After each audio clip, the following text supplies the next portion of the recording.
What's up, everyone? New video. I didn't really think I was going to be doing it.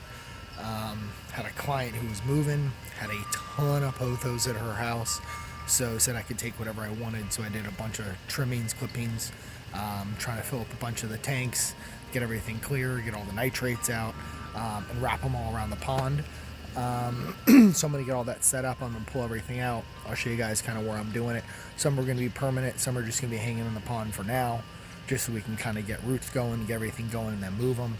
And then I'll kind of show you the other projects. I am still going to do the video on the two globes. One of them's a little murky. I'm getting them settled. I've only put plants in them. I'm going to get the rest of the plants in today, and then I'll drop that video next week. But I will probably just put this one up randomly. It'll be a 5-7 minute short video for you guys. Probably kind of a midweek drop, or actually now it'll be a weekend drop for you guys. So, yep, enjoy. But yeah, let me get to this. What's up, everyone? Going back out to the garden. I actually had a closing today. My client had a ton of pothos at the house, and when we were doing the final walkthrough, she said I could do some nice trimmings, cut them off. We had a bunch of areas that were kind of running.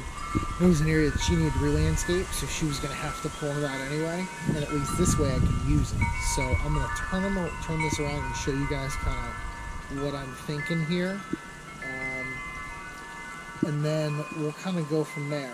I'll probably set you guys up over on the edge so you can kind of see, and I'll just do a little time lapse and kind of set it up. But I think I'm actually going to use the pond to propagate them, and then just use that as the water source instead of soil in them, and tack them around the edges. So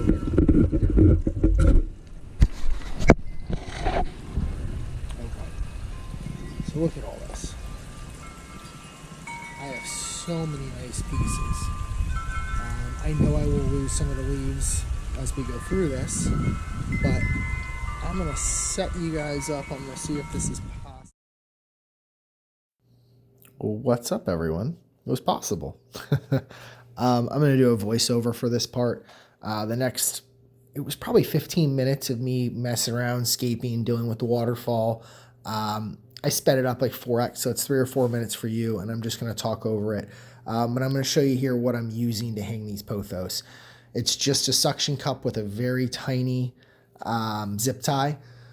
I'm sucking them along the edge above the water line and then letting the pothos hang and droop into the water line, so the roots are kind of going to start growing. As they get bigger, they will start finding ways attaching, growing in and out of the pond on their own. Suction cups won't be as important.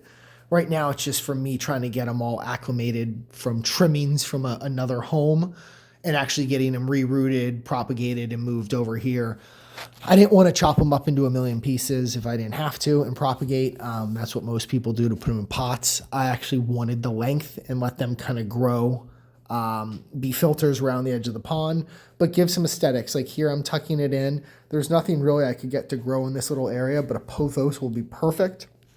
Once it takes root, it will fill up that area and really, this is the aesthetic one is back there. The other side where I'm kind of gone, where I'm working now, I'm doing pothos along those rocks, and that will be a little bit more useful. It's going to aesthetically look nice to kind of bring nature into the rocks and make it all clean and make it much less of a pond liner. But at the same point in time, I want to get the roots in there. It pulls out nitrates. It cleans up the water. At the end of this video, you will see I did some red root floaters. We're going to do some hornwort floating plants, which is really the last thing this pond doesn't have before it kind of the nature starts taking over. And I give it some time to just settle, let the bacteria go, and then we kind of build from there. But now what I'm going to do is I'll show you. I mean, I just was kind of tucking it around just to kind of, that was the build of what I'm doing. I will show you a quicker scape once I do the last little bit. The last two pieces that I'm going to tuck in just the roots now, I'm just trying to get those going. I'm actually, where that orange bucket is going to be either a crawfish jungle or like a little pea puffer tank. And I will have pothos with the roots probably 6 inches in there, propagating, cleaning it out, and then growing up that fence along those two domes, which I'll show you in a little bit. I am going to do another video showing you guys how to build those two domes. I built both of them. They're just under a gallon, or right about a gallon a piece. I built both of them for under $50. everything minus the fish. So that video will come out probably as a two-parter with me throwing the red root floaters in, the hornwort in, and breaking out the different tanks and showing you where all that's going to go and setting all that up. But yeah, I struggled here. I knocked over the rock on the waterfall, and this one area it was not holding. It was not holding with the suction cup. I don't know what was going on. I just got kind of frustrated here, but it turned out nice. I mean, this was a couple days ago, and looking at it now, it's very nice to go out there. Everything's kind of started to take fill in. But here, I'll show you kind of what was going on. So this is where I'm wrapping it around into the rocks. I want it to grow through this mulch area in the rocks, and then this is the one that will end up splitting and going up the fence. I'll show you these two globes quickly. Here they are. These are going to be $25 or so a piece to build them, everything minus the plants. But yeah, I'm going to give you a quick overview of the pond again right here. And then I'm actually going to cut back to the video so you don't have to listen to a voiceover, but you can kind of listen to me take this away and kind of tell you what was done at the end and what thoughts were. This is something I got to get better at. Had a perfect shot and then I dropped it. I need to get better at the angle and the height on that. But you can see the Shabunkins, they're doing well. They still get a little camera shy, but we'll get them there. But yeah, I want nature to take over and get this thing to look a lot more natural. Thanks, guys. Here I am back live. What's up, everyone? Coming back on at the end of the pothos video.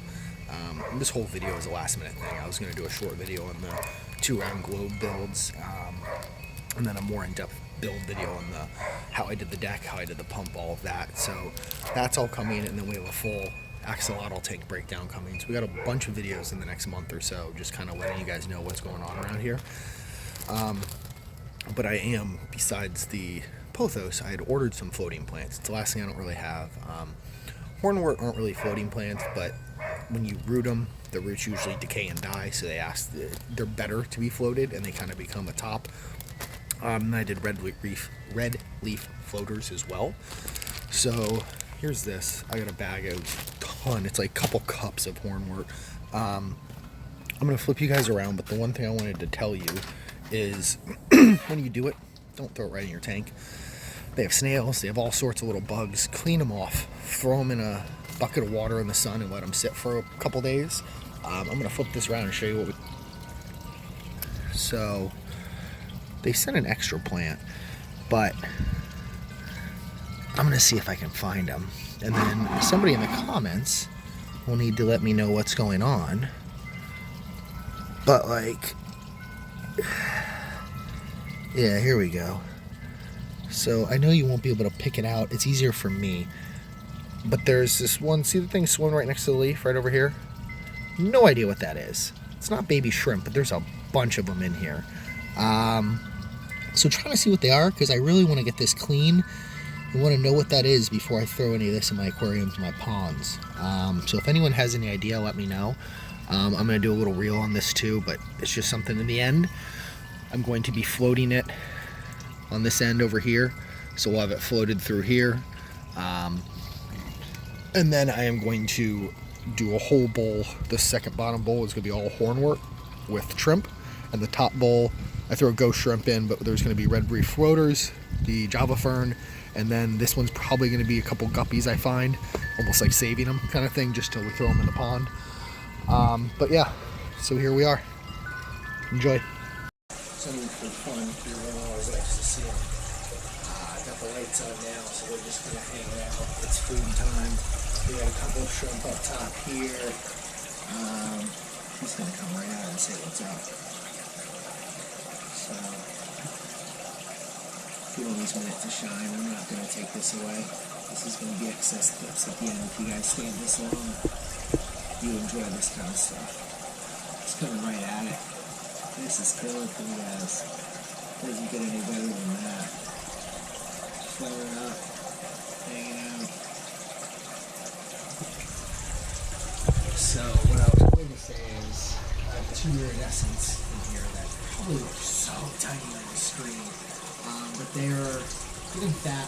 I bought them at about 2 inches. One of them is about 3.5, and the other one's almost 4 inches. So once they get to be about 6 inches, I'm thinking probably March. I'll keep feeding them twice a day. Once they get to be about 6 inches in March, I'm hoping to throw them in the pond. Koi should all be about 6 inches at that point too, so we should have a nice stack of like 6 or 7 fish that are nice size with the catfish. And that would be it.